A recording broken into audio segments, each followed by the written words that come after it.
Good morning and happy Saturday. This is Blake Schwank with our latest Cyber Saturday.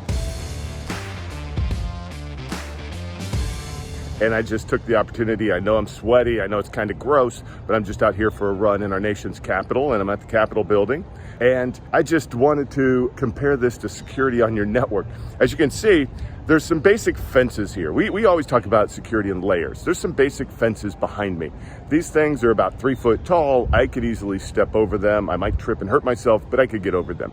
But as you go deeper in layers, it's deceiving. And so this little layer here, that might be your firewall or your antivirus. That is the basic protection. People won't get past it. They're dumb if they try to get past it, because up behind me, there's about a 20-foot fence that I didn't realize that was there.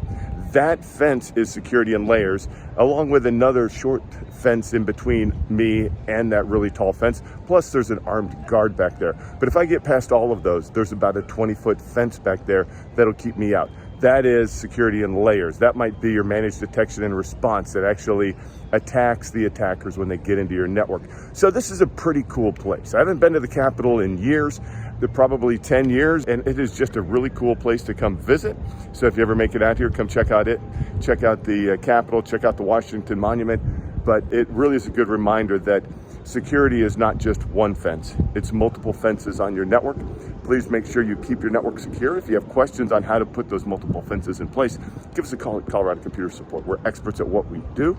And if you like these videos, please give us a thumbs up and subscribe. And you can find us at www.coloradosupport.com. You can call us at 719-439-0599 or find us on the web. And we'll hopefully see you next Saturday. Hopefully I won't be quite as sweaty, but you know, DC is pretty humid this time of year. Have a great rest of your week.